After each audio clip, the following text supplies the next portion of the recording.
अस्सलाम वालेकुम dear students. Thermodynamics का आज हमारा सेकंड लेक्चर है।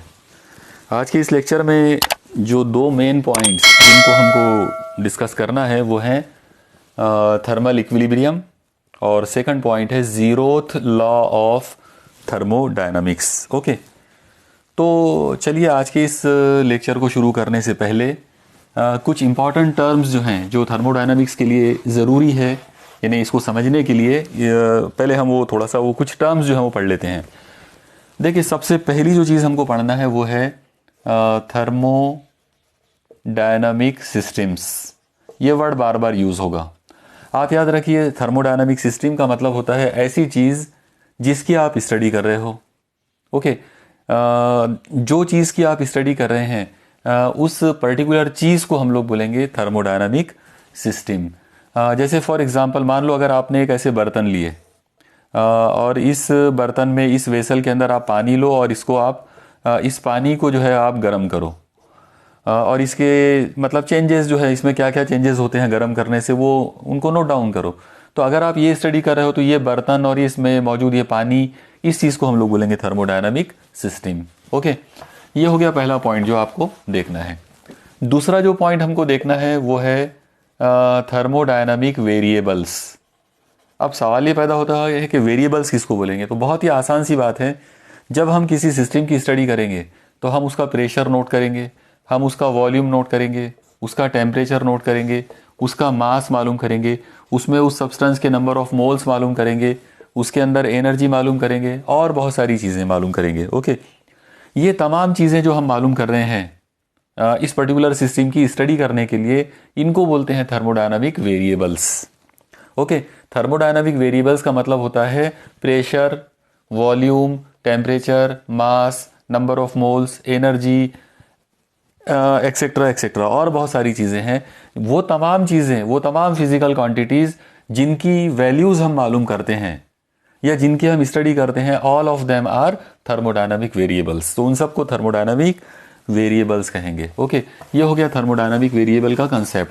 अब यहाँ पर मैं एक बहुत ही ख़ास बात आपको बताना चाहूँगा और वो ये है कि अभी मैंने जो वेरिएबल्स आपके सामने लिखे थे, प्रेशर, वॉल्यूम वगैरह, इन सब को हम बोलते हैं मैक्रोस्कोपिक प्रॉपर्टीज़। आप याद रखिए, ये सब के सब जो हैं ये मैक्रोस्कोपिक प्रॉपर्टीज़ कहलाती है। मैक्रोस्कोपिक प्रॉपर्टी मतलब ऐसी प्रॉपर्टी जिनका ताल्लुक बड़े लेवल पर होता है। बड़े लेवल पर मतलब बड़ी क्वांटिटी में, ये सब बड़ी बड़ी क्वांटिटीज़ में पाई जाती हैं। आप याद रखना, दो वर्ड्स होते हैं जो हम बार बार यूज़ करते हैं, उनमें से एक वर्ड है माइक्रोस्कोपिक और एक है मैक्रोस्कोपिक। माइक्रोस्कोपिक का मतलब होता है बहुत ही बारीक, एकदम छोटे लेवल पर, एटॉमिक लेवल पर, मॉलिक्यूलर लेवल पर। हम लोगों ने इससे पहले माइक्रोस्कोपिक प्रॉपर्टीज़ की जब स्टडी किए थे तो वो चैप्टर था kinetic theory of gases. Kinetic theory of gases के अंदर हम लोगों ने माइक्रोस्कोपिक प्रॉपर्टीज़ पढ़े थे, लेकिन थर्मोडायनामिक्स के अंदर हम लोग मैक्रोस्कोपिक प्रॉपर्टीज़ के बारे में पढ़ेंगे। मैक्रोस्कोपिक प्रॉपर्टी मतलब किसी पर्टिकुलर सिस्टम की वो प्रॉपर्टीज़ जो एज ए होल बड़े लेवल पर जिनकी वैल्यू हम मालूम करते हैं, जिनको हम मॉलिक्यूलर या एटॉमिक लेवल तक हम नहीं जाते। ओके, माइक्रो के अंदर हम एटॉमिक लेवल तक, मॉलिक्यूलर लेवल तक, इवन न्यूक्लियर और एटॉमिक लेवल, न्यूक्लियर और इलेक्ट्रॉनिक लेवल तक भी चले जाते हैं। ओके, तो ये था मामला माइक्रोस्कोपिक और मैक्रोस्कोपिक का डिफरेंस। तो यहाँ पर आप याद रखेंगे कि थर्मोडायनामिक्स के अंदर जो थर्मोडायनामिक्स, ये जो हमारी ये जो साइंस है, इस पर्टिकुलर ब्रांच में हम लोग मैक्रोस्कोपिक प्रॉपर्टीज़ पढ़ने वाले हैं। ओके, चलो ये हो गई एक इम्पॉर्टेंट बात, इसको आप अपने दिमाग में रखिए। इसी तरीके से जब हम किसी थर्मोडायनामिक सिस्टम की स्टडी करेंगे, उसके वेरिएबल्स की स्टडी करेंगे, तब हमको उसके अंदर कुछ चेंजेस नज़र आएंगे। वो जो चेंजेस हमको मिलते हैं उन सबको बोलते हैं थर्मोडायनामिक प्रोसेसेस। ओके, उनको क्या बोलेंगे? Thermodynamic processes. तो थर्मोडायनामिक प्रोसेसेस का मतलब होता है वो तमाम चेंजेस जो पर्टिकुलरली किसी सिस्टम में होते हैं, और डेफिनेटली ये जो चेंजेस हैं ये ओनली ड्यू टू हीट होते हैं, यानी उसके लिए रिस्पॉन्सिबल जो है वो हीट है, और हीट की वजह से वो वेरिएबल चेंज होते हैं, और वो वेरिएबल का चेंज होना हीट की वजह से उसको हम बोलेंगे थर्मोडायनामिक प्रोसेसेस। और फिर उसी तरीके से एक और टर्म जो आपको आना चाहिए वो है थर्मोडायनामिक लॉज। तो थर्मोडायनामिक लॉज जो हैं उर्दू में हम उनको बोलेंगे थर्मोडायनामिक यानी हरहरकियाती कवानीन। ओके, एक बार इन अल्फाज को उर्दू में भी आप समझ लो। थर्मोडायनामिक सिस्टम का मतलब होता है हरहरकियाती निज़ाम। ओके, थर्मोडायनामिक वेरिएबल्स का मतलब होगा हरहरकियाती मुतगय्यरात। वेरिएबल्स जो है उनको मुतगय्यर को कहते हैं, यानी जो बदलने वाली चीज़ होती है उसको। ओके, थर्मोडायनामिक प्रोसेस का मतलब होता है हरहरकियाती आमाल। तो ये हरहरकियाती आमाल हैं। ओके, बहुत सारे आमाल हैं, हम सब डिटेल में देखने वाले हैं। उसके बाद चौथा पॉइंट है थर्मोडायनामिक लॉज यानी हरहरकियाती कवानीन।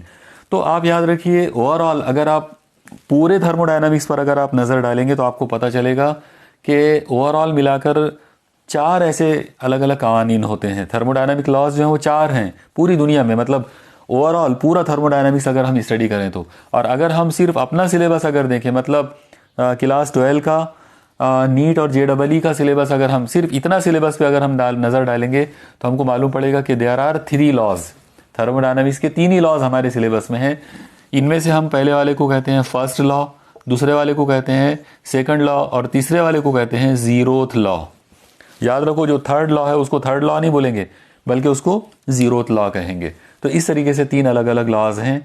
आज के इस लेक्चर के अंदर मैं जीरोथ लॉ के बारे में बात करने वाला हूं और उसी तरीके से एक और इम्पॉर्टेंट टर्म जिसका नाम है थर्मोडायनामिक इक्विलिब्रियम। तो हम थर्मोडायनामिक इक्विलिब्रियम और जीरोथ लॉ, ये 2 पॉइंट्स पर आज डिस्कशन करने वाले हैं। ओके, चलो इतना बैकग्राउंड पहले आप ध्यान में रखिए। अभी जो हमने मतलब जो कुछ भी अभी देखा हम लोगों ने, तो ये एक तरह का इंट्रोडक्शन वाला पार्ट था और ये ज़रूरी था ये सारी चीज़ें मालूम करने के लिए। चलिए अब हम सबसे पहले चलते हैं थर्मोडायनामिक इक्विलिब्रियम को समझने में। आप लोग देखिए, थर्मोडायनामिक इक्विलिब्रियम को समझने से पहले मैं आपको मैकेनिकल इक्विलिब्रियम की बात पहले इसके बारे में हम थोड़ा सा डिस्कशन कर लेते हैं। ओके, मैकेनिकल इक्विलिब्रियम जिसे उर्दू में हम कहेंगे मेकानिकी तवाज़ुन। मैकेनिकल इक्विलिब्रियम के अंदर हम एक बॉडी लेंगे और इसके ऊपर हम ऐसा इमेजिन करेंगे कि इसके ऊपर कोई एक फोर्स ने एक्ट किया और उस फोर्स की वजह से ये डिस्प्लेस हुई। ओके, उसके अंदर कुछ तो भी ऐसा हटाव जो है वो पैदा हुआ। ये जो बॉडी है ये मैकेनिकल इक्विलिब्रियम में उस वक्त कही जाएगी जब इस पर एक्ट होने वाली जो नेट फोर्स है वो ज़ीरो हो। अगर किसी बॉडी पर एक्ट होने वाली नेट फोर्स ज़ीरो होती है उसको बोलते हैं मैकेनिकल इक्विलिब्रियम। मतलब हम ये कहेंगे कि वो जो बॉडी है वो मैकेनिकल इक्विलिब्रियम में है। Okay, clear? हर चीज़ को बारीकी से ध्यान में रखो। यहाँ पर एक और बात ध्यान में रखना कि अगर नेट फोर्स अगर ज़ीरो है तो इसका मतलब जो उसके इस बॉडी का जो सेंटर ऑफ मास है, सेंटर ऑफ मास, उसका जो लीनियर एक्सेलरेशन होगा वो भी ज़ीरो आएगा, क्योंकि फोर्स का फॉर्मूला होता है मास इंटू एक्सेलरेशन। तो इसलिए सेंटर ऑफ मास का जो है लीनियर एक्सेलरेशन है वो ज़ीरो होना चाहिए। तो ये दो बातें जिस पर्टिकुलर ऑब्जेक्ट में आपको नजर आएंगी, हम उस ऑब्जेक्ट के उस बॉडी के बारे में ये बोलेंगे कि वो मैकेनिकल इक्विलिब्रियम में है। The body is said to be in mechanical equilibrium if the net force acting on it is zero and the net linear acceleration of its centre of mass is zero. Okay, ये था mechanical equilibrium का एक concept linear motion के लिए। Okay, मुझे उम्मीद है आपको ये समझ में आ गया होगा। अब हम एक काम करते हैं, सपोज करो आप कि हमारे पास एक ऐसी बॉडी है, मान लो इस तरह की एक बॉडी है। ओके, एक सॉलिड ऑब्जेक्ट है और वो इस पॉइंट पे लटका हुआ है, यानी किसी एक कीले वगैरह में यहाँ पे वो लटका हुआ है। अब आप एक काम करो कि ये वाले पॉइंट के ऊपर फोर्स अप्लाई करो। जब आप इस पर यहाँ फोर्स अप्लाई करेंगे तो ये ऐसे रोटेट हो जाएगा, ये ऐसे जाएगा, ऐसा घूमना शुरू कर देगा, इसके अंदर रोटेशन शुरू हो जाएगा। तो अगर ये बॉडी रोटेशनल मोशन में आ जाती है इस फोर्स से अप्लाई करने की वजह से, तो ऐसे टाइम पर हम फोर्स की बात नहीं करेंगे बल्कि हम लोग टॉर्क की बात करेंगे। और हम लोग यहाँ पर ये बोलेंगे कि अगर इस पर्टिकुलर ऑब्जेक्ट के ऊपर नेट टॉर्क अगर वो ज़ीरो आता है तो ये बॉडी मैकेनिकल इक्विलिब्रियम में मानी जाएगी। This particular object is said to be in mechanical equilibrium if net torque is zero. यानी ये जो बॉडी है ये मेकानिकी तवाजुन में होगा अगर इसके ऊपर अमल करने वाला गर्दिशा, ये जो टॉ जो है ये गर्दिशा बोलते हैं उर्दू में, तो नेट टॉर्क जो है वो ज़ीरो हो। और जाहिर है जब इसका नेट टॉर्क ज़ीरो आएगा तो साथ ही साथ यहाँ पर angular acceleration of centre of मास जो है वो ज़ीरो आएगा। तो ये दो बातें अगर आ जाती हैं तो हम बोलेंगे कि वो जो रोटेटिंग जो बॉडी है वो मैकेनिकल इक्विलिब्रियम में है। अगर ये दो बातें आती हैं, मतलब नेट फोर्स जीरो है और सेंटर ऑफ मास का लीनियर एक्सेलरेशन जीरो है, तो हम बोलेंगे कि ये पर्टिकुलर ऑब्जेक्ट जो है लीनियर मोशन में, ये मैकेनिकल इक्विलिब्रियम में है।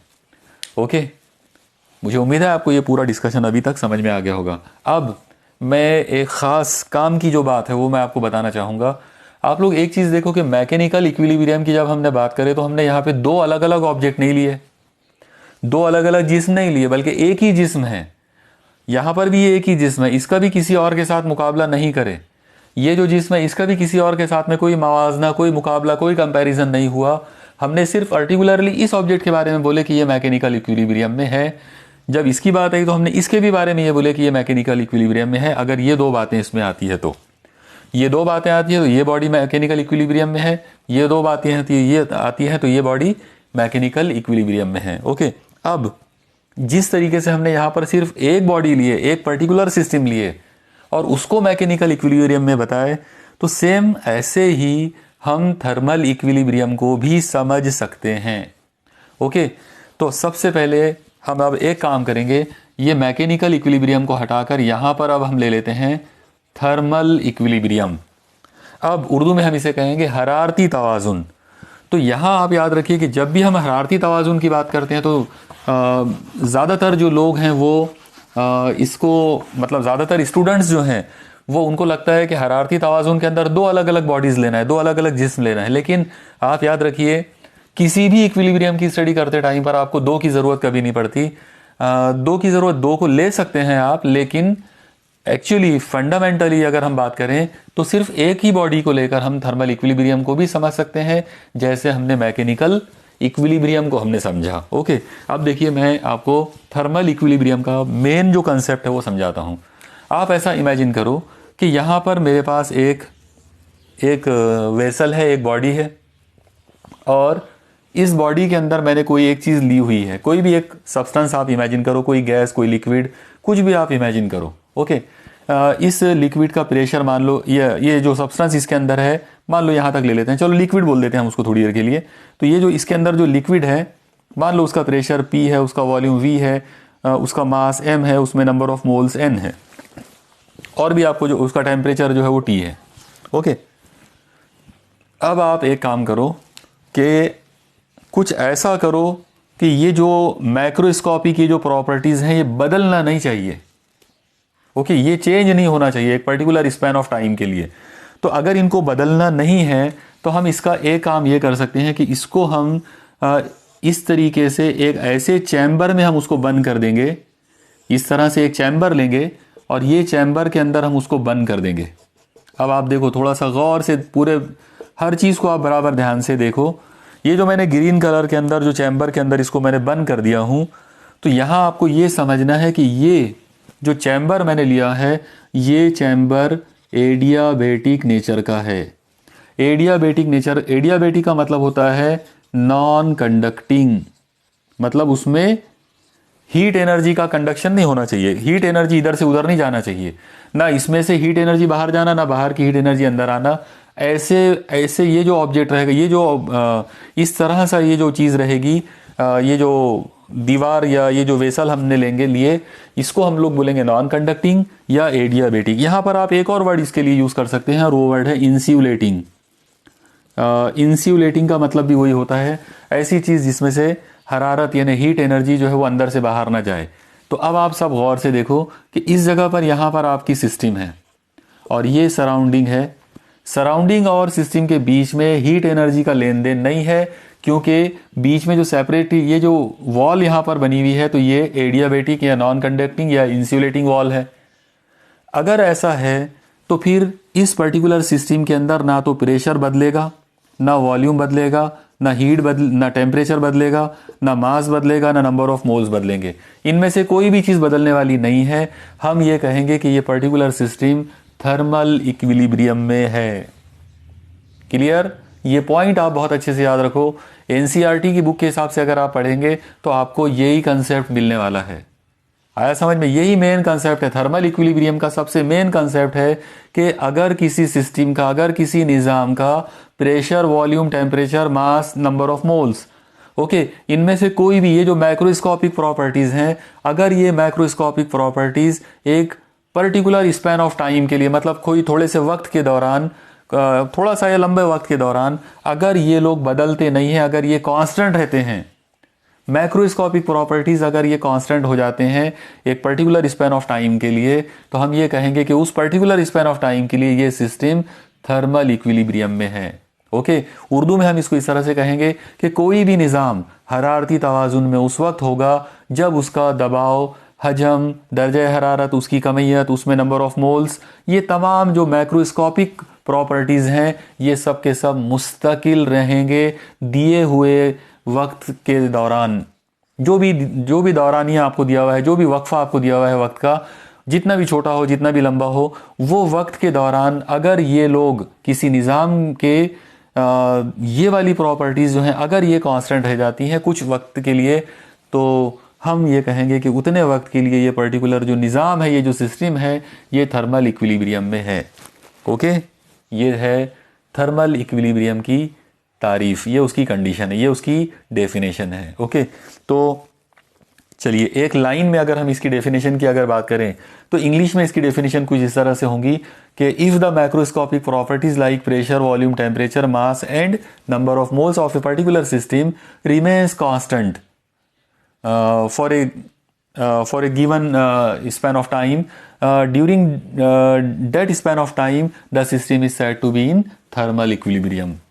ओके, ये हो गया थर्मल इक्विलिब्रियम का इंग्लिश में डेफिनेशन। उर्दू में अगर हम बात करें तो उर्दू में हम ऐसा बोलेंगे, अगर किसी निज़ाम की, हाँ यहाँ पर याद रखो कि ये जो वर्ड मैंने अभी आपको यूज़ किया मैक्रोस्कोपिक, तो उर्दू में इसके लिए जो वर्ड इस्तेमाल किया जाता है वो है कलाबीनी। ये वर्ड याद रखो, कलाबीनी का मतलब होता है बड़े लेवल पर देखना, बड़ी चीज़ों के लिए ये वर्ड इस्तेमाल किया जाता है। आपको याद है, अगर ये डेफिनेटली आपको याद होगा, अगर हम माइक्रोस्कोपिक की अगर बात करेंगे तो उर्दू में हम इनके लिए खूर्दबीनी वर्ड इस्तेमाल करते हैं। खूर्दबीनी का मतलब होता है बहुत ही माइक्रो लेवल, बहुत ही छोटे लेवल पर।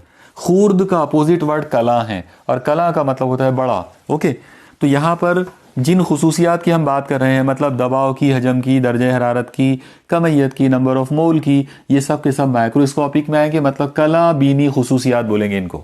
ओके, तो अगर हम उर्दू में इसकी डेफिनेशन अगर बोलें तो उर्दू में इसकी तारीफ कुछ ऐसी होंगी कि अगर किसी निज़ाम की कला बीनी खुसूसियात, मसलन दबाव, हजम, दर्जे हरारत, कमियत, नंबर ऑफ मोल्स वगैरह वगैरह अगर मुस्तकिल रहते हैं दिए गए वक्फे के दौरान, तो उस दिए गए वक्फे में ये निज़ाम हरारती तवाज़ुन में होता है।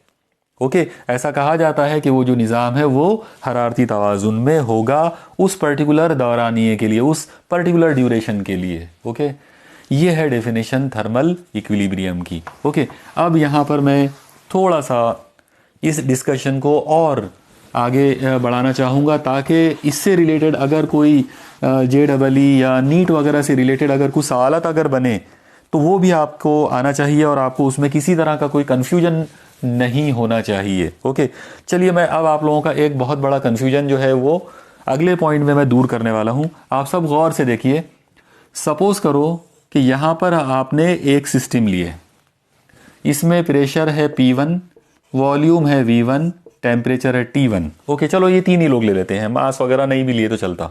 ओके, और अब हम एक काम करते हैं, यहाँ पर हम एक दूसरी सिस्टम ले लेते हैं इसके बाजू में। सपोज करो इसका प्रेशर P2, इसका वॉल्यूम V2, इसका टेम्परेचर T2 है। ओके, जैसा कि आप देख रहे हो डेफिनेटली यहाँ पर प्रेशर P1 अलग है, ये P1 अलग है, P2 अलग है, इसका वॉल्यूम V1 है, इसका वॉल्यूम V2 है, दोनों अलग अलग हैं, इसका टेम्परेचर T1 है, इसका टेम्परेचर T2 है, दोनों टेम्परेचर भी अलग अलग हैं। ओके, अब हम एक काम करते हैं, सपोज करो कि हमने ये दोनों सिस्टम्स को एक आइसोलेटेड चैम्बर में बंद कर दिए। सपोज करो ये इसको इस तरह से मैं बंद कर देता हूँ, ठीक है। अब आप सब गौर से देखना, हर चीज़ को बारीकी से आप देखो ताकि आपको ये क्लियर कट जो इसका जो मेन कंसेप्ट है वो आपको समझ में आना चाहिए। अब आप गौर से देखना, ये जो मैंने रेड कलर से इसको पैक किया हूँ, रेड कलर की ये जो दीवार है, तो ये इंसुलेटिंग वॉल, एडियाबेटिक वॉल है। ओके, उर्दू में हम इसे कहेंगे ना हर गुजार। ओके, याद रखो एडियाबेटिक, ये जो वर्ड है एडियाबेटिक, इसका मतलब ये जो दीवार है ये एडियाबेटिक वॉल है, तो एडियाबेटिक को हम उर्दू में बोलते हैं ना हर गुजार। ना हर गुजार का मतलब होता है जो हरारत को ना गुजरने दे। ओके, ना हर गुजार यानी एडियाबेटिक का मतलब रहेगा जो हरारत को ना गुजरने दे। ओके, चलो ठीक है। अब आप थोड़ा गौर से देखना, अगर मैं आपसे पूछूं कि क्या ये दो सिस्टम्स, मान लो ये वाली सिस्टम का नाम ए है और ये वाली सिस्टम का नाम बी है, अगर मैं आपसे पूछूं कि क्या ए और बी थर्मल इक्विलिब्रियम में हैं या नहीं है, तो अगर आपने इस आर्टिकल को बिल्कुल ऊपर ऊपर सतही लेवल पर अगर आपने पढ़ा है, ओके, ऊपर ऊपर अगर आपने पढ़ा है, तो आपका जवाब होगा कि ए और बी ये दोनों थर्मल इक्विलिब्रियम में नहीं हैं। ओके, आप ये बोलेंगे कि ये दोनों थर्मल इक्विलिब्रियम में नहीं है, आपका जवाब होगा कि ये नहीं है। और आपने ऐसा जवाब क्यों दिया? क्योंकि आपको यहाँ पे क्लियर कट दिख रहा है कि इसका टेम्परेचर T1 है, इसका टेम्परेचर T2 है, और दोनों इक्वल नहीं है।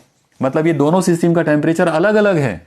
ओके, इसलिए क्योंकि दोनों का टेम्परेचर अलग अलग है, इसलिए आपका जवाब होगा कि ये थर्मल इक्विलिब्रियम में नहीं है। लेकिन आप याद रखो, ये कंसेप्ट गलत है। ये दोनों ऑब्जेक्ट थर्मल इक्विलिब्रियम में हैं। ओके, क्यों है थर्मल इक्विलिब्रियम में? तो उसकी वजह यह है कि अगर हम थर्मल इक्विलिब्रियम की डेफिनेशन अगर देखेंगे, प्रॉपर डेफिनेशन, जो उसकी फंडामेंटल जो कंसेप्ट है, बुनियादी जो तारीफ उसकी है, अगर आप उसको देखेंगे तो आपको समझ में आ जाएगा कि ये जो सिस्टम है, ये सिस्टम अपने आप में थर्मल इक्विलिब्रियम में है, क्योंकि ये इंसुलेटर के अंदर मौजूद है। और जब ये इंसुलेटर में है मतलब इसमें प्रेशर, वॉल्यूम, टेम्परेचर कुछ भी बदलने वाला नहीं है। ओके, ये लोग एक पर्टिकुलर ड्यूरेशन के लिए कांस्टेंट रहेंगे, तो ये थर्मल इक्विलिब्रियम में है। उसी तरह से जब आप इनकी बात करेंगे तो ये भी थर्मल इक्विलिब्रियम में है, अपने आप में, ये अपने आप में थर्मल इक्विलिब्रियम में है, तो ये भी थर्मल इक्विलिब्रियम में है, ये भी थर्मल इक्विलिब्रियम में है। इसका मतलब सिस्टम ए और सिस्टम बी दोनों भी थर्मल इक्विलिब्रियम में है। Okay, clear? ये दोनों थर्मल इक्विलिब्रियम में है, हालांकि उनका टेम्परेचर अलग अलग है। ओके, ये सबसे बड़ा कंफ्यूजन है जो मैक्सिमम स्टूडेंट्स के अंदर पाया जाता। उनको ऐसा लगता है कि दोनों के टेम्परेचर तो अलग अलग हैं, तो फिर ये इक्विलिब्रियम में कैसे हो गए? तो डेफिनेटली रॉन्ग है, ये कंसेप्ट ही नहीं है। आप याद रखो, ये दोनों के टेम्परेचर भले ही अलग अलग हैं, लेकिन क्योंकि ये दोनों इंसुलेटिंग वॉल्स के अंदर है, इसलिए वो दोनों इसलिए ये दोनों सिस्टम जो है ये हरारती तवाजुन में यानी थर्मल इक्विलिब्रियम में हैं। Okay, clear? ओके, मुझे यकीन है कि आपको ये कंसेप्ट समझ में आ गया होगा। ठीक है, अब हम यहाँ पर एक नया काम करते हैं। अब हम एक दूसरा जो काम हम यहाँ पर करने वाले हैं वो ये है, आप ऐसा इमेजिन करो कि मैं इन दोनों के बीच की ये जो दीवार है, इस दीवार को, इसका नेचर मैं बदल देता हूँ। ओके, अभी थोड़ी देर पहले इसका जो नेचर था वो था एडियाबेटिक, मतलब ना हर बरगुजार, यानी ना हर गुजार था ये, इसमें से हरारत जो है वो नहीं गुजरती थी। अब मैंने इसका नेचर बदल दिया। अब आप ऐसा इमेजिन करो कि ये जो दीवार है ये अब कंडक्टिंग है। ओके, कंडक्टिंग वॉल है। अगर ये कंडक्टिंग वॉल है, मतलब कंडक्टिंग का मतलब है कि अब इसमें से ईसाल हरारत हो सकता है। तो हम एक काम करते हैं, सपोज करो कि T1 is greater than T2। अगर T1 ग्रेटर देन T2 होगा तो इसका डेफिनेटली मतलब ये होगा कि इधर ये वाली हरारत ज़्यादा है, इधर की तपिश जो है वो ज़्यादा, इधर हीट एनर्जी ज़्यादा है, इधर हीट एनर्जी कम हो गई। इसका मतलब ये है, और ये बीच की जो दीवार है अब ये कंडक्टिंग है, तो यहाँ से हरारत जो है वो इधर जाएगी। ओके, और ये कब तक जाती रहेगी? उस वक्त तक जाएगी जब दोनों तरफ के टेम्परेचर इक्वल नहीं हो जाते। मान लो थोड़ी देर के बाद इसका टेम्परेचर T हो गया, मान लो इसका टेम्परेचर थोड़ी देर के बाद, यानी इसका टेम्परेचर T1 था वो कम होकर T हो गया, इसका टेम्परेचर T2 था, मान लो कि ये बढ़कर T हो गया। तो अगर ये भी T हो जाता है और ये भी T हो जाता है, तो अब हम ये बोलेंगे कि इन दोनों का टेम्परेचर सेम हो गया। अब ये दोनों सिस्टम थर्मल इक्विलिब्रियम में आ गए। ये थर्मल इक्विलिब्रियम में उस वक्त मतलब पहले जब ये वॉल नॉन कंडक्टिंग थी उस वक्त इनके टेम्परेचर अलग अलग थे, फिर भी ये वो थर्मल इक्विलिब्रियम में थे।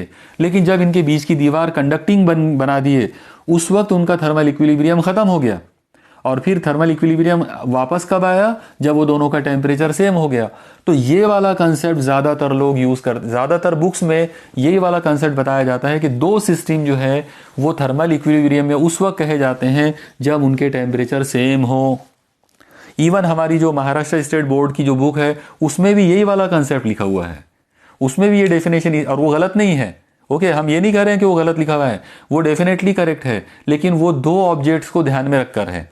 यानी यहाँ पर एक ऑब्जेक्ट ये है, दूसरा ऑब्जेक्ट ये है, और हम यहाँ पर ये बता रहे हैं कि ये दोनों ऑब्जेक्ट एक दूसरे के साथ में थर्मल इक्विलिब्रियम में उस वक्त होंगे जब उनका टेम्परेचर सेम होगा। ओके, मुझे उम्मीद है कि आपको ये कंसेप्ट समझ में आया होगा।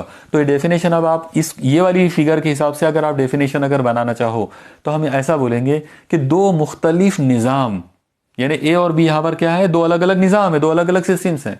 तो दो मुख्तलिफ निज़ाम हरारती तवाज़ुन में उस वक्त होते हैं जब उनके दर्जे हरारत एक जैसे होते हैं। अगर वो दोनों एक जैसे दर्जे हरारत वाले हों तो हम ये कहेंगे कि वो दोनों हरारती तवाज़ुन में हैं। Two different systems are said to be in thermal equilibrium if their temperatures are same. लेकिन याद रखो इसमें कंडीशन है, दोनों सिस्टम्स के बीच में जो वॉल है वो कंडक्टिंग होना चाहिए। अगर वो कंडक्टिंग वॉल है तभी ये डेफिनेशन लागू होंगी, तभी उनके टेम्परेचर्स इक्वल होंगे। अगर बीच की दीवार नॉन कंडक्टिंग है तो फिर कोई ज़रूरी नहीं है कि इसका टेम्परेचर उसका टेम्परेचर सेम हो। अलग अलग अगर टेम्परेचर होंगे तो भी वो अपने अपनी जगह पर थर्मल इक्विलिब्रियम में होंगे, क्योंकि उन दोनों के टेम्परेचर्स अपनी अपनी जगह पर रहते हुए बदलेंगे नहीं। क्लियर? अगर किसी सिस्टम का टेम्परेचर, उसका वॉल्यूम, उसका प्रेशर अपने आप में रहते हुए अगर वो चेंज नहीं होता है, बदलता नहीं है, कांस्टेंट रहता है, तो वो थर्मल इक्विलिब्रियम में होगा, चाहे वो कोई दूसरी ऑब्जेक्ट उसके रेफरेंस में हो या ना हो। ओके, तो ये था थर्मल इक्विलिब्रियम का मेन कंसेप्ट। अब यहाँ पर मैं थोड़ा सा एक और पॉइंट आपको क्लियर कर देना चाहूँगा। आप लोग देखो, तमाम एक चीज़ देखो, मैंने अभी शुरू में आपको बताया कि थर्मोडायनामिक में जिस ऑब्जेक्ट की हम स्टडी करते हैं उसे सिस्टम कहते हैं। सिस्टम तीन तरह के होते हैं। पहले वाली सिस्टम होती है ओपन सिस्टम, दूसरी होती है क्लोज सिस्टम, ओके, और तीसरी होती है आइसोलेटेड सिस्टम। इनके लिए उर्दू में जो अल्फाज इस्तेमाल किए जाते हैं, इसके लिए खुला निज़ाम, क्लोज सिस्टम को बोलते हैं बंद निज़ाम, और आइसोलेटेड सिस्टम जो है तो इसको कहते हैं मुलहिद निज़ाम। मुलहिद का मतलब होता है जो अलाहिदा हो, जो आइसोलेटेड हो, जो दूसरों के साथ बिल्कुल जोड़ में ना हो। ओके, चलो अब एक बार इन तीनों के कंसेप्ट्स को हम देख लेते हैं ताकि एक बार फिर से हमको हरारती तवाज़ुन को समझने में और ज़्यादा आसानी हो जाए। आप लोग देखिए, अगर मैं एक एग्जांपल से ये तीनों को एक्सप्लेन करने की कोशिश करता हूँ। आप ऐसा इमेजिन करो कि आपने एक बर्तन लिए और इसके अंदर पानी लिए, ओके, और आपने इसको गर्म करना शुरू किए। जब आप इसको गर्म करोगे तो ये जो पानी है, ये पानी मान लो गर्म होते होते 100 डिग्री सेल्सियस का टेम्परेचर आ गया और ये पानी उबलने लग गया, तो आप देखेंगे कि यहाँ से ऐसी भाप उड़ना शुरू हो जाएगी। ओके, और साथ ही साथ और एक चीज़ देखेंगे आप लोग कि ये भाप के साथ में गर्मी यानी हीट जो है वो भी उड़ेगी, वो भी बाहर निकलेगी। तो ये जो निज़ाम है, ये जो सिस्टम है, ये निज़ाम में से हरारत, ओके, हरारत और उसका मैटर यानी भाप, जिसको स्टीम बोलेंगे हम लोग। आप याद रखना, जो स्टीम है वो भी H2O है, वो भी पानी है। तो पानी जो है वो भाप की शक्ल में बाहर निकला, यानी पानी भी बाहर निकला और एनर्जी भी बाहर निकली। पानी जो है उसे हम कहेंगे मादा, और जो हरारत उसमें से निकली उसको हम बोलेंगे तवानाई। तो ये एक ऐसा निज़ाम है, एक ऐसा सिस्टम है जिसमें से मादा और तवानाई दोनों निकलकर सराउंडिंग में चले गए। ओके, अगर किसी सिस्टम में से मादा और तवानाई यानी मैटर और एनर्जी दोनों सिस्टम से निकलकर सराउंडिंग में जाते हैं तो उसको हम बोलेंगे ओपन सिस्टम। ये ओपन सिस्टम हो गई। ओके, अब आप देखो, एक दूसरा काम करते हैं। सपोज करो आपने इसके ऊपर एक ऐसा ढक्कन रख दिए। जो ढक्कन आमतौर पे रखते हैं उसे पिस्टन कहा जाता है, यानी अगर हम साइंटिफिक लैंग्वेज में बात करेंगे तो पिस्टन बोलेंगे, और अगर हम हमारी रोज़मर्रा ज़िंदगी की बोलचाल में अगर बात करेंगे तो हम उसको ढक्कन बोल देंगे। तो अगर मैंने ये बर्तन लिया, एक वेसल लिया, और उसके ऊपर मैंने ये ढक्कन रख दिया और अब मैंने इसको गर्म करना शुरू किया, तो आप देखिए अब क्या होगा। अब यहाँ से ये पानी जब गर्म होकर जब भाप बनेगा तो भाप बनकर वो यहाँ तक आएगा, लेकिन ढक्कन की वजह से वो बाहर नहीं जा पाएगा। लेकिन आप एक चीज़ देखेंगे कि ये ढक्कन हो या कुछ भी हो, इसमें से हरारत तो बाहर जाने वाली है, गर्मी तो बाहर निकलेगी उसमें से, वो कि चारों तरफ से निकलेगी वो बर्तन में से। इसका मतलब ये हुआ कि अब ये जो सिस्टम है ये एक ऐसा सिस्टम है जिसमें से भाप तो बाहर नहीं जा रही सराउंडिंग में, मतलब मादा नहीं जा रहा है लेकिन तवा नहीं जा रही है। तो ऐसा जो निज़ाम होता है उसे कहते हैं क्लोज सिस्टम। क्लोज सिस्टम का मतलब रहेगा एक ऐसा सिस्टम जिसमें से मादा जो है वो सराउंडिंग के साथ एक्सचेंज नहीं होता है, लेकिन एनर्जी जो है वो सराउंडिंग के साथ एक्सचेंज हो जाती है, उसे हम कहेंगे क्लोज्ड सिस्टम। ये हो गया क्लोज सिस्टम। ओके, और अब हम एक काम करते हैं। अब हमको देखना है आइसोलेटेड सिस्टम। तो आइसोलेटेड सिस्टम के अंदर हम एक काम करेंगे, ये पूरा का पूरा जो सिस्टम है इसको हम लोग एक बड़े से थर्मास फ्लास्क के अंदर बंद कर देंगे। अब आप देखो क्या होगा, अगर आपने ये पूरे सिस्टम को एक बड़े से थर्मास फ्लास्क के अंदर बंद कर दिए तो इसमें से जो भाप है वो भी निकल कर अंदर ही अंदर रहेगी, ये ढक्कन के अंदर ही रहेगी। जो एनर्जी है वो भी इसके अंदर ही रहेगी, वो एनर्जी बाहर सराउंडिंग में नहीं जाएगी। इसका मतलब ये ऐसा सिस्टम है जिसमें से ना तो मादा बाहर आया और ना ही तवानाई बाहर आई। ऐसे सिस्टम को हम बोलेंगे आइसोलेटेड सिस्टम। आइसोलेटेड सिस्टम का मतलब होता है the system in which matter and energy can not be exchange with surrounding. Okay, यानी मैटर और एनर्जी दोनों का अपने सराउंडिंग के साथ में, जो सराउंडिंग यानी माहौल या अतराफ, उसके साथ में उसका लेन देन नहीं हो सकता है, उसे हम आइसोलेटेड सिस्टम कहेंगे। ओके, अब आप एक चीज़ ध्यान में रखना, यहाँ पर अभी हमारा जो मेन टॉपिक जो था वो था थर्मल इक्विलिब्रियम। तो एक मज़ेदार बात आप याद रखो कि ये जो निज़ाम है, ये जो आइसोलेटेड सिस्टम के अंदर रखा हुआ ये जो सिस्टम है, ये थर्मल इक्विलिब्रियम में है। और ये थर्मल इक्विलिब्रियम में क्यों है, उसका रीज़न ये है, कोई भी दुनिया की कोई भी आइसोलेटेड सिस्टम अगर आप लेंगे तो वो हमेशा, आप हमेशा के लिए इस वर्ड को याद रख लो, आइसोलेटेड सिस्टम जो है it is always in thermal equilibrium. तो क्यों होती है, क्या रीज़न है कि आइसोलेटेड सिस्टम जो है वो थर्मल इक्विलिब्रियम में क्यों होगी? तो उसका रीज़न ये है कि उसमें से हीट एनर्जी का एक्सचेंज बाहर होगा ही नहीं। और जब हीट एनर्जी का एक्सचेंज नहीं होगा तो ना उसके अंदर का प्रेशर चेंज होगा, ना वॉल्यूम, ना टेम्परेचर, सब लोग अंदर कांस्टेंट रहेंगे, बदलेंगे नहीं। और इसीलिए उसको हम लोग ये बोलेंगे कि वो थर्मल इक्विलिब्रियम में है। तो आप लोग याद रखना, isolated system is always in thermal equilibrium. Okay, यानी मुल्हिद निज़ाम जो है वो हमेशा हरारती तवाज़ुन में होता है। ये था कंसेप्ट थर्मल इक्विलिब्रियम का। ओके, मुझे पूरा यकीन है कि आपको ये पूरा कंसेप्ट जो है वो समझ में आया होगा। चलो ठीक है, अब हम चलते हैं अपने सेकंड टॉपिक की तरफ। हमारा आज का सेकंड एंड लास्ट आखिरी जो टॉपिक है आज के लेक्चर का वो है ज़ीरोथ लॉ ऑफ थर्मोडायनामिक्स, यानी हर हरकियात का ज़ीरोवां कानून। ओके, सिफर का कानून। तो सिफरवां कानून बोलेंगे हम उसको उर्दू में, ज़ीरोथ लॉ। देखो ये कानून बहुत ही सिंपल है और बहुत ही अप्लाइड भी है। पहले आप इसका मीनिंग समझ लो। देखो आप ऐसा इमेजिन करो कि आपके पास यहाँ पर एक निज़ाम है जिसका नाम ए है, यहाँ पर एक दूसरा निज़ाम है इसका नाम बी है, यहाँ पर एक तीसरा निज़ाम है इसका नाम सी है। ओके, आप ऐसा इमेजिन करो कि ए और बी ये दोनों थर्मल इक्विलिब्रियम में है। ओके, अगर ये दोनों थर्मल इक्विलिब्रियम में है तो हमको ये बोलना पड़ेगा कि ए का टेम्परेचर और बी का टेम्परेचर सेम है। ओके, दोनों का टेम्परेचर सेम लेना पड़ेगा, क्योंकि अब ये दो अलग अलग ऑब्जेक्ट हो गए। तो दो अलग अलग ऑब्जेक्ट के लिए मैंने आपको अभी बताया था कि two different systems are said to be in thermal equilibrium if they are at the same temperature. अगर दो लोग अलग अलग हैं और वो दोनों भी थर्मल इक्विलिब्रियम में है एक दूसरे के साथ में, ओके, तो उनका टेम्परेचर सेम होना चाहिए। तो ये दोनों सेम टेम्परेचर में आ गए। ओके, अब आप ऐसा इमेजिन करो कि सिस्टम बी और सिस्टम सी जो है ये भी थर्मल इक्विलिब्रियम में है। तो हमको यहाँ पर बोलना पड़ेगा कि T B is equal to T C.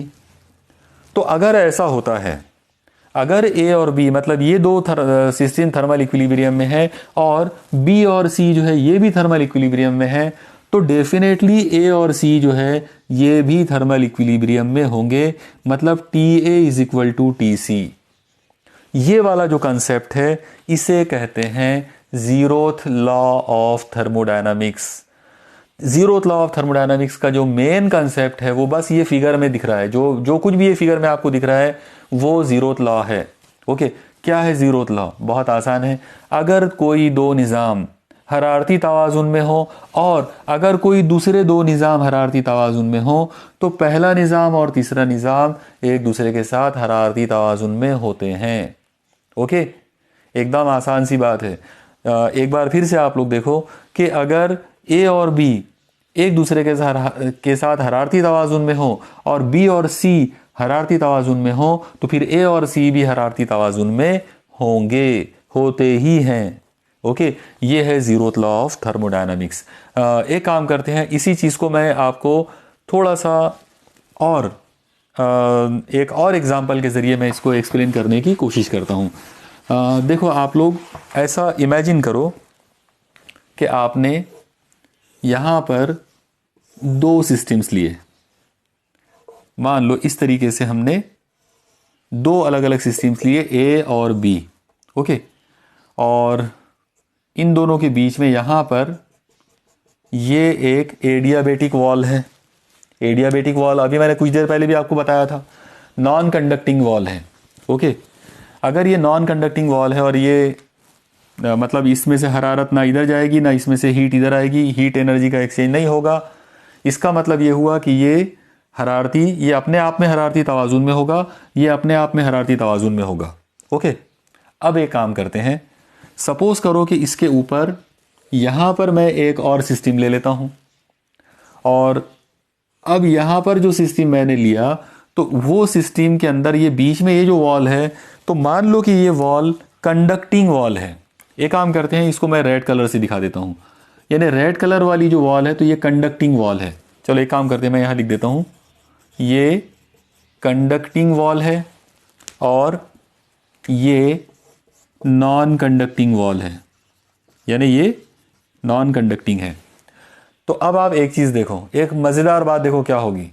ये कंडक्टिंग वॉल है और ये सिस्टम का नाम सी रख देते हैं। तो इसमें एक मज़ेदार बात क्या होगी कि इन दो के बीच में हरारत का यानी हीट एनर्जी का एक्सचेंज होगा।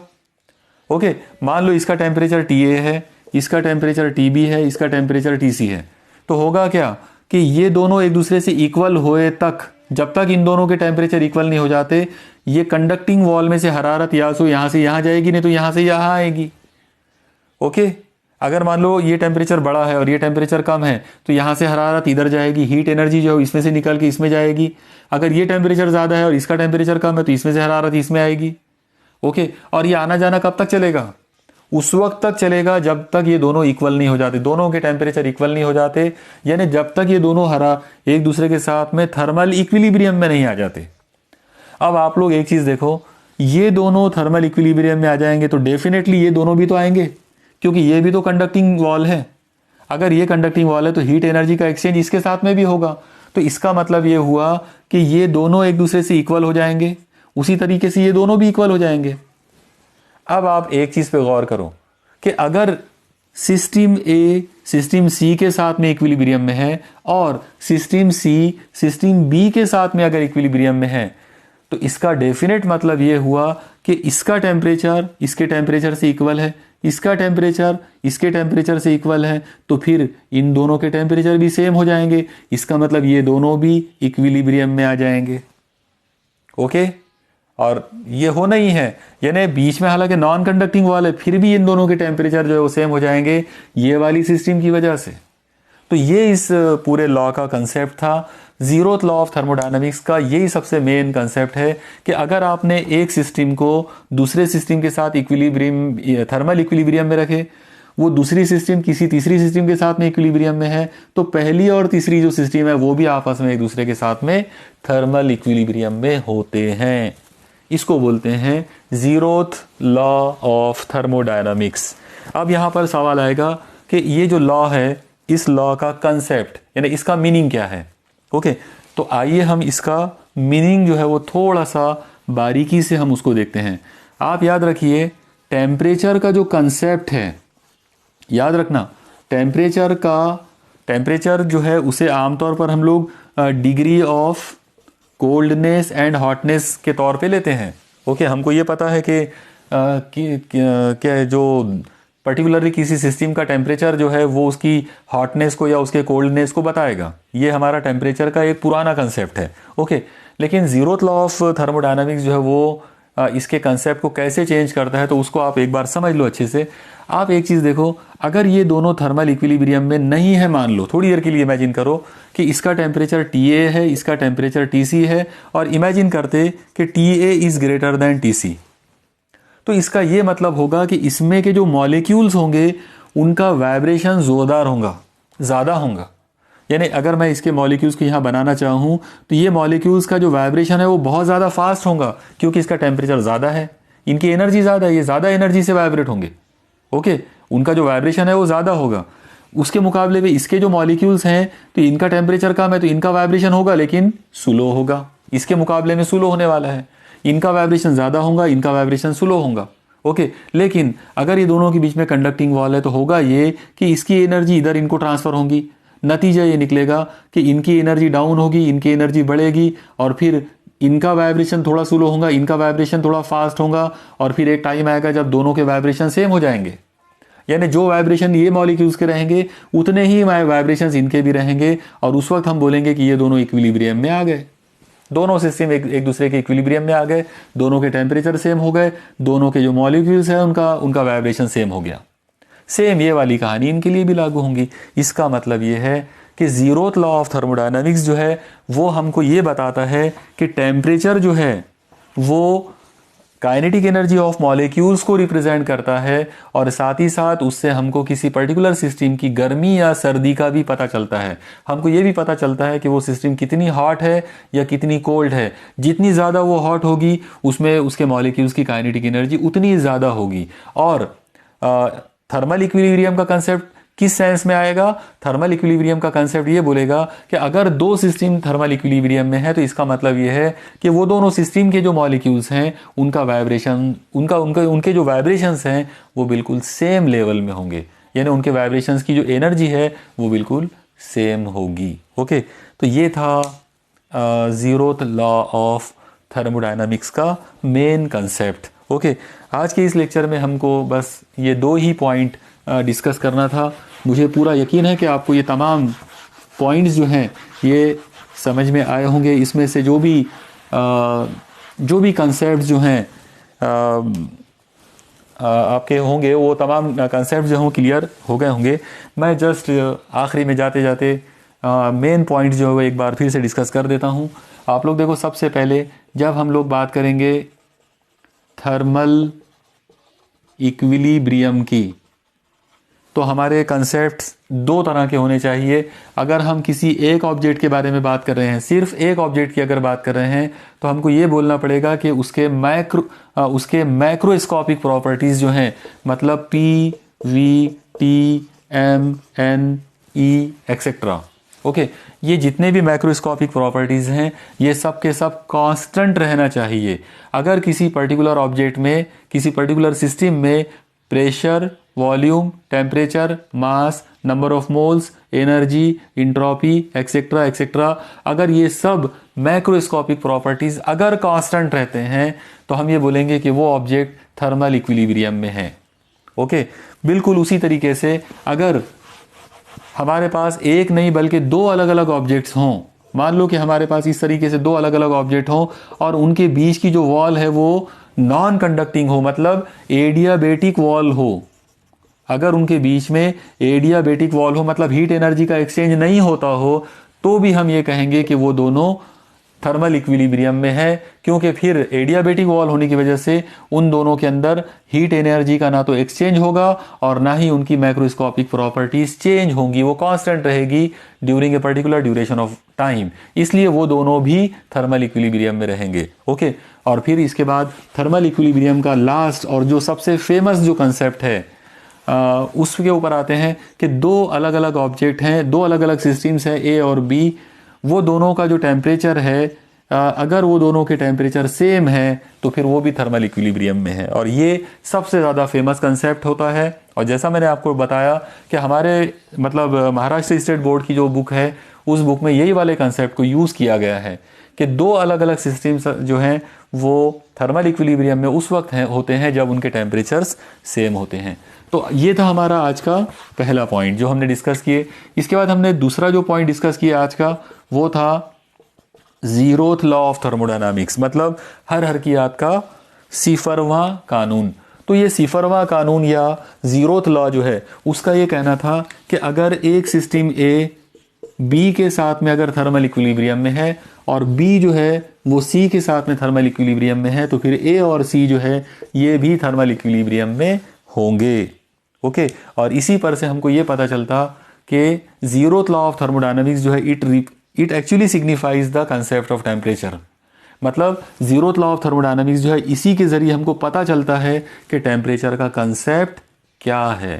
टेम्परेचर का रियल कंसेप्ट जो है वो ये है कि temperature signifies the kinetic energy of molecules, यानी वाइब्रेशन, मॉलिक्यूल्स के जो वाइब्रेशंस हैं तो उन वाइब्रेशंस की जो काइनेटिक एनर्जी है वो एक्चुअली टेम्परेचर के ज़रिए रिप्रेजेंट होता है।